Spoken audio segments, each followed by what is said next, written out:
Le débat sur la réforme de l'Organisation des Nations Unies et du Conseil de sécurité refait surface, après une dizaine d'années de débats controversés, et une opposition ferme des États-Unis d'Amérique qui se sont montrés farouches à cette idée. Coup de théâtre lors des travaux de la 70e session de l'Assemblée générale de l'organisation. Le changement semble avoir le vent en poupe au sein de l'ONU et s'est même trouvé une voie improbable. Washington se dit exaspéré par le droit de veto de la Russie. Ce virage de 180 degrés opéré par les États-Unis d'Amérique se fait ouvertement en faveur d'un changement. Il s'apparente plus à un bras de fer diplomatique avec la Russie et la Chine qu'à une volonté de réforme. Puisque depuis l'offensive russe en Ukraine, les rapports de force internationaux et l'échiquier géopolitique mondial se voient bouleversés. Si le droit de veto russe est posé ouvertement, il est à noter qu'en 77 ans d'existence, l'ONU a assisté impuissante à la guerre d'Algérie à cause du veto français, aux guerres en Afghanistan, en Irak ou encore en Syrie, sans oublier les centaines de résolutions relatives à la Palestine passées sous silence en raison du veto américain. L'élargissement du Conseil de sécurité répond à des enjeux géopolitiques majeurs, à l'instar du Japon, fortement appuyé par Washington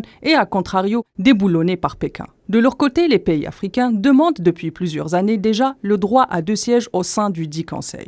À noter que pour l'élargissement du Conseil de sécurité, les 2/3 de l'Assemblée générale doivent voter favorablement et les pays africains constituent plus d'1/4 de l'Assemblée.